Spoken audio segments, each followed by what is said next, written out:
We're going to talk about what has happened in Ukraine on this day of the Russian invasion. We'll examine the actions and the strategies, both military and political.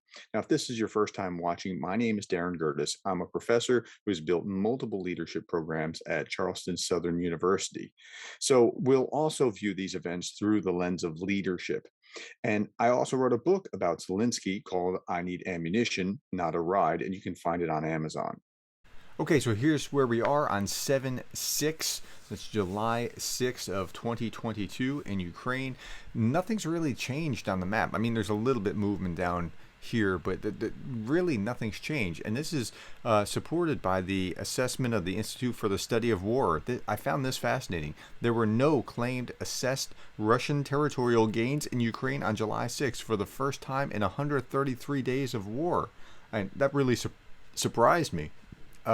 Okay, the British military estimates that over the last week, Russian forces have likely advanced up to another 5 kilometers down the main road from Izium in the face of extremely determined resistance. But that's over the last week, and that's coming towards Slovansk from Izium. So moving this direction. So we kind of know that Slovansk is the next step. Al Jazeera talked about how the Ukrainian president Volodymyr Zelenskyy said air alerts rang out across almost all of Ukraine on Tuesday night. And there were attacks in Kaminsky region. Tuesday and Wednesday, they're still bombing, but there's no actual ground taken, at least not according to the Institute for the Study of War. Okay, let's keep going. Russia destroys 2 HIMARS systems that Ukraine received from the U.S. These are the high the rocket systems that can go a long distance. And so if that's true, that's a really significant thing. 2 launchers from the American HIMARS MLRS were destroyed on the territory of the Donetsk People's Republic. Up to 100 Ukrainian nationalists and 4 units of military equipment were destroyed. And they say that, according to the Ministry of Defense, since the beginning of the special operation, Russia has destroyed 720 combat vehicles of multiple launch rocket systems of the armed force of Ukraine. And that sounds phenomenal, but I'm not sure that I trust it. Here's Al Jazeera again. Russia claims advanced U.S. rocket launchers are destroyed, and they are claiming that. But the ministry, and I watched this, I saw this on RT, the Ministry of Defense actually showed some kind of strike on something or another, but Ukraine's general staff rejected the account later on Wednesday. In a post on Twitter, it said that the claims were fake. It was using the U.S. supplied HIMARS to inflict devastating blow on Russia. So I'm not sure who's telling the truth, but if they're not telling the truth about this, what are they not telling the truth about what Russia has destroyed? 720 combat vehicles of multiple launch rocket systems. Are they telling the truth about that? It's hard to tell, and I point that out because they don't tell the truth about a lot of things. So here's the Guardian. Ukraine's military plans to limit free movement and make conscription easier. So there's a bill introduced, something about introducing a system of permits that would prohibit men from that are of a military age. And that's 18 to 60 if you're of military age in Ukraine, from leaving the region where they're registered. Zelenskyy criticized the announcement in his nightly TV address to the nation on Tuesday, saying the general staff should not have made decisions without him. So they do have martial law, but it'll be interesting to see how this comes out. Now, this wasn't Pravda. This was The Guardian. I have a greater feeling that there's something truthful here. Here is Pravda again. Russia starts a new stage of operation in Ukraine. Some things they tell the truth, okay, and they're shaded by the way that they see it, but it's still they're really trying to tell the truth here. The Kiev security forces are using the actual tactics, building up defenses along the routes, road and rail, that go from Severodonetsk to Amatorsk, Bakhmut, and that's what they're doing. Okay, so if you look at the map, the deep state map, what are they trying to defend? So if you are Ukraine, you're building a defense line right here from Slovansk to Bakhmut. Okay, so they're right. They're not making that up. Now Russian troops are on the outskirts of Slovansk. behind which it will be impossible for the enemy to organize a line of defense, since the industrial region of Donbass ends here and left bank Ukraine begins. There's simply, now this is really interesting, there's simply nowhere to create a powerful fortified area for the armed forces of Ukraine in this region, so the armed forces of the Russian Federation will be able to advance in the direction of Zaporizhia, entering the operational space in a vast territory. Now, they're kind of right. I mean, it's just kind of an open plain. And they predict that it'll take, to break the defense lines will only take a couple of weeks. So they're telling what they believe to be true here, and I don't have an issue with that. I'll show you some places where maybe this isn't the best source.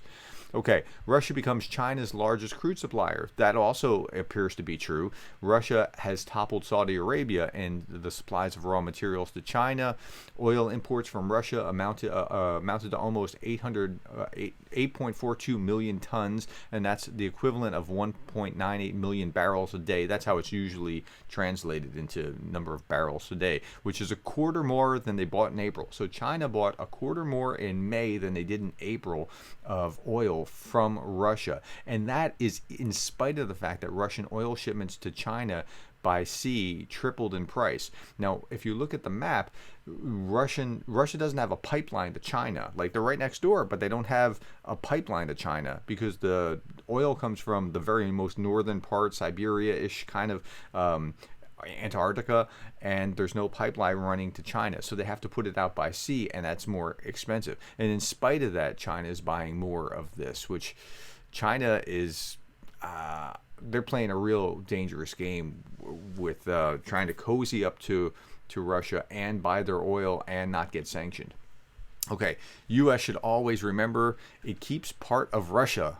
So there's this freaky comment by the speaker, here we go, the speaker of the lower house of the Russian parliament recalled Alaska as he was talking about something else. He was talking about an agreement with Norway, and he said, integrity is not weakness. We always have something to answer with. Let America always remember that there is a part of the territory there, Alaska.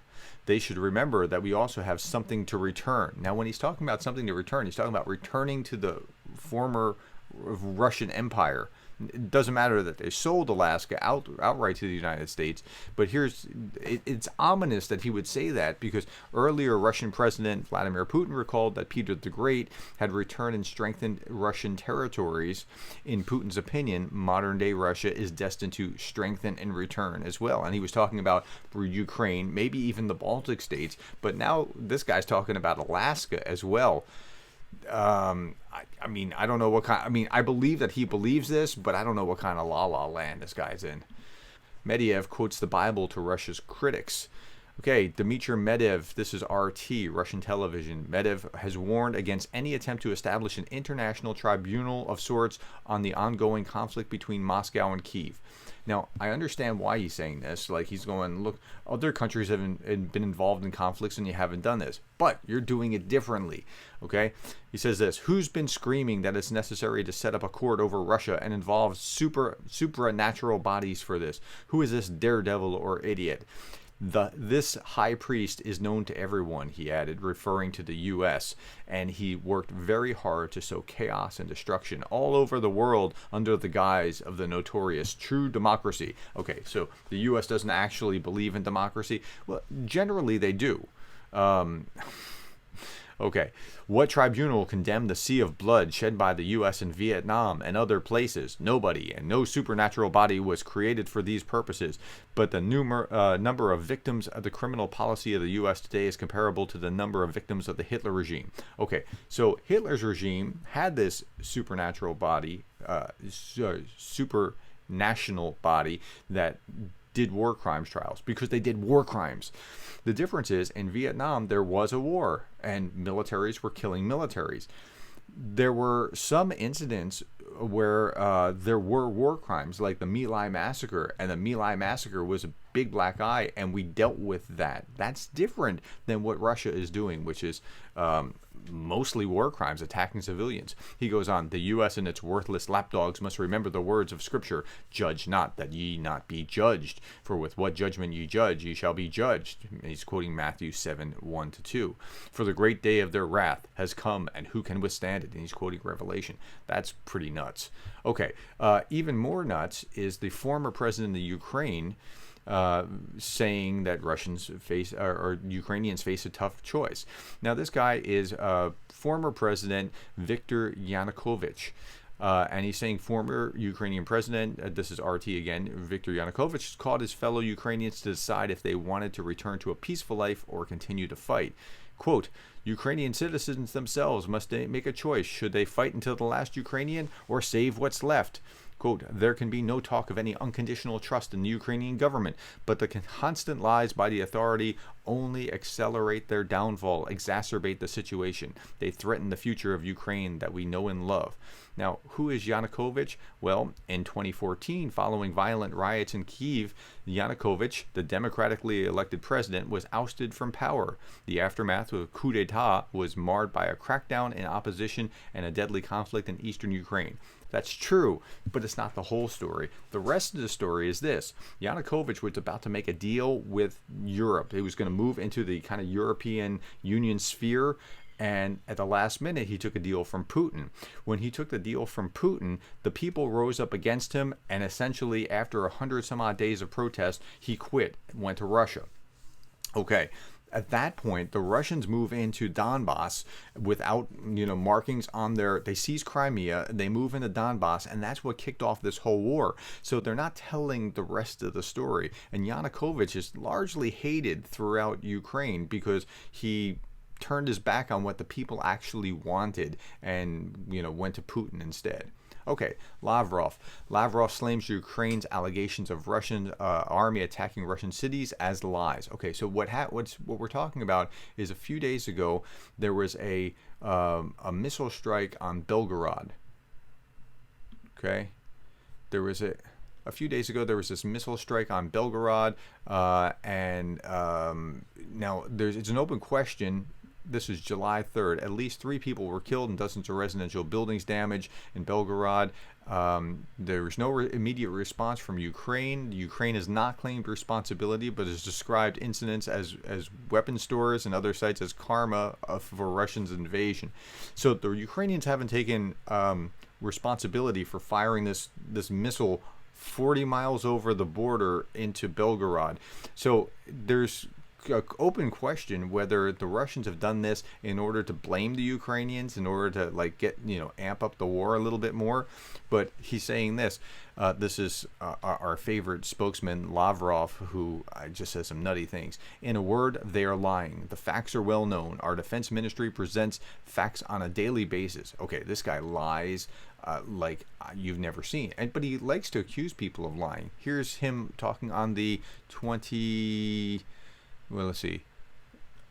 earlier, and June 23rd, he was talking about what surprises me more. He's talking about Western nations' lies. This is not the lies that we hear from Kyiv every hour of the day, but how Kyiv's backers have started to play this game of lies. This is June 23rd. And if you just type in Lavrov and lies, you'll see that he accuses the West of lying all the time, even though he does it. Okay, I'm out of time. Thanks for watching. Come back tomorrow.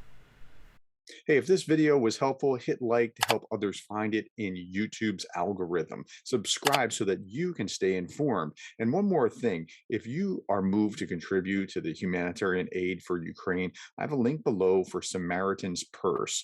If you want to give, be sure to give only to reputable organizations. There's a lot of scammers out there. Thanks for your time.